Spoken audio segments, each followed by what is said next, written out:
నమస్కారం శ్రీధర్ సార్. చాలామంది స్టూడెంట్స్‌కి ఏంటంటే అంటే ఇది సీజన్ ఎలాగో రైల్వే ఎగ్జామ్స్ సంబంధించి. బట్ ఒక కన్‌ఫ్యూషన్ ఉంటుంది.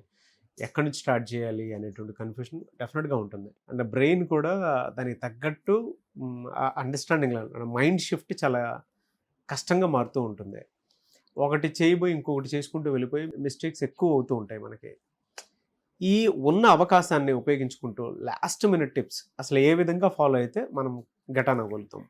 లాస్ట్ మినిట్ టిప్ ఏంటంటేనండి, ఎగ్జామ్స్ ఇప్పుడు స్టార్ట్ అవుతున్నాయి మనకి. ఫస్ట్ ఏఎల్పి ఎగ్జామ్ ఉంది, తర్వాత సెక్షన్ కంట్రోలర్ ఎగ్జామ్ ఉంది. ఇక్కడి నుంచి మొదలు పెడితే రాబోయేటటువంటి 3 నెలల్లో majority of the railway exams ఉన్నాయండి. ఇప్పుడు ఇమీడియట్ గా ఎగ్జామ్ ఉన్నటువంటి వాళ్ళు ఎగ్జామినేషన్ హాల్లో తెలుసుకోవాల్సింది ఏంటంటే what to do, what not to do, when to do, when not to do.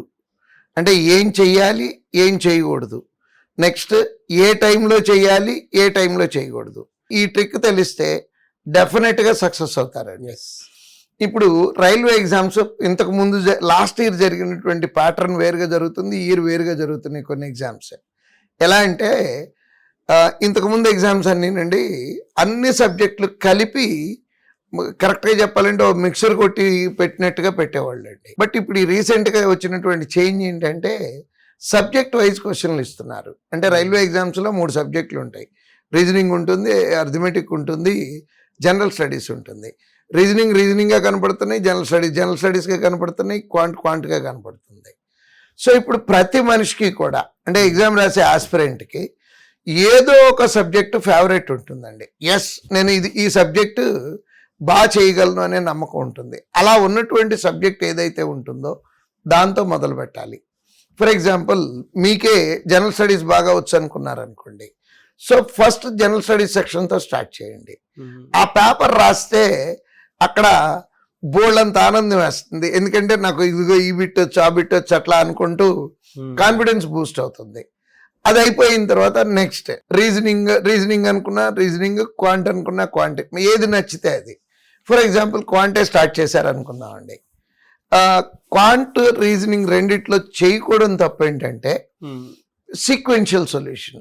Okay, అంటే ఒకటో బిట్ అయింది వచ్చేసింది, రెండో బిట్ వచ్చేసింది, మూడోది వచ్చింది, నాలుగోది రానప్పుడు 4 మడత పెట్టేసి పిల్లలు చేసే తప్పు ఏంటంటే నాకు రాదా, ఏమైనా సరే ఈ బిట్టు నేను చేసి ముందుకు వెళ్లాల్సిందే అనే మూర్ఖత్వంతో కూర్చుంటారండి. అది కాదండి. అక్కడ చేయాల్సింది ఏంటంటే రెండోసారి ట్రై చేయాలి. రాలేదనుకోండి, బిట్ వచ్చు, ఈ టైంలో రావట్లేదు, ఇందాక చెప్పాను when to do, when not to do అని. ఈ టైంలో ఈ బిట్ రైట్ బిట్ కాదు, స్కిప్ చేసి పక్కకి వెళ్ళిపోయి మిగతా ఆన్సర్ చేసుకుంటూ వచ్చి మళ్ళీ టైం నిజంగా మిగులుతుందండి. మిగిలిన టైంలో మళ్ళీ వెనక్కి వచ్చి ఇట్లాంటి 4-5 బిట్లు ఉంటే ఆ 4-5 ట్రై చేస్తే 1-2 వస్తాయండి. ఇప్పుడు ఆ ఒక బిట్టు 3 నిమిషాలు, 4 నిమిషాలు, 5 నిమిషాలు కూర్చొని చేయటం వలన మనకు వచ్చే ఎక్స్ట్రా మార్క్ ఏమీ లేదు. ఇండియాలో ఎవడూ చేయకుండా మనం ఒక్కడమే చేసాం కదా అని మనకేమీ అడిషనల్ మార్కులు ఇవ్వరండి అక్కడ. సో ఏదైనా సరే ఈక్వల్ వెయిటేజ్ ఉన్నటువంటి బిట్ కాబట్టి ఆ పట్టు విడుపులు అంటాను చూడండి, ఆ పట్టు విడుపు ఉండాలండి. ఎక్కడ పట్టుకోవాలి, ఎక్కడ వదిలిపెట్టాలి అనేది కనుక తెలిసే పిల్లలు డెఫినెట్గా సక్సెస్ అవుతారు. నెక్స్ట్ జనరల్ స్టడీస్ సబ్జెక్ట్కి వచ్చేటప్పటికి పొర్రపాటును కూడా సెకండ్ టైం ఆన్సర్ చేయకూడదండి. టైం మిగిలింది కదా అని ఏం చేస్తారంటే జనరల్ స్టడీస్ బిట్లు చదవటం మొదలు పెడతారు. ఇందాక ఒక ఆన్సర్ కరెక్ట్ అని పిచ్చి పెట్టాడు, ఇప్పుడు మళ్ళీ ఇంకో ఆన్సర్ కరెక్ట్ అనిపిస్తుందండి. బట్ పిటి ఏంటంటే ఇందాకదే కరెక్ట్ అండి, ఫస్ట్ టైం పెట్టిందే కరెక్ట్. సో అందుకని నేను చెప్పే నా అనుభవంతో నేను చెప్తున్న సలహా ఏంటంటే at any cost general studies బిట్లు రెండోసారి చదవకూడదు. థంబ్ రూల్ కింద పెట్టుకొని కనుక ఎగ్జామ్స్ రాస్తే డెఫినెట్గా సక్సెస్ అవుతారండి. చాలా మంచి టిప్స్ సార్. నిజంగా పట్టు విడుపులు అనేది ఖచ్చితంగా తెలిసి ఉండాలి.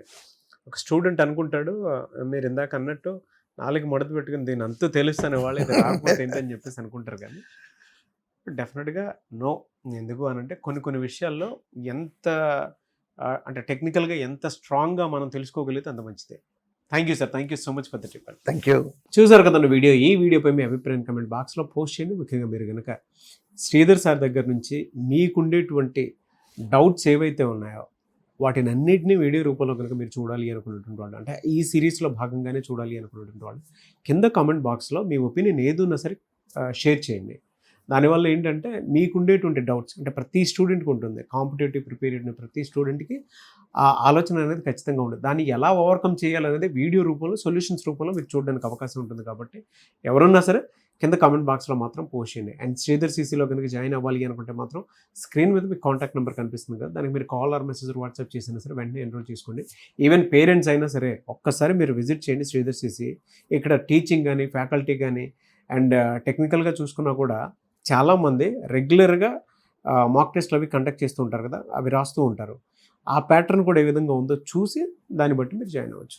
అంటే ఎక్కడా లేని విధంగా మన ఇండియాలోనే 2 తెలుగు రాష్ట్రాల్లోనే ఒక శ్రీధర్ సీసీలోనే ఉండేటువంటి ఫెసిలిటీసు ప్రతి స్టూడెంట్కి గవర్నమెంట్ జాబ్ క్రాక్ చేయడానికి అవకాశం ఉండేలాగా ఉంది. ఎవరైనా సరే ఎన్రోల్ చేసుకోవాలనుకుంటే మాత్రం స్క్రీన్ మీద కనిపిస్తున్న నెంబర్ సంప్రదించండి. ఈ వీడియో లైక్ చేయండి, షేర్ మాత్రం తప్పకుండా చేయండి. ఇలాంటి మరిన్ని వీడియోస్ కోసం మా ఛానల్ ఫాలో అవ్వండి. Thank you.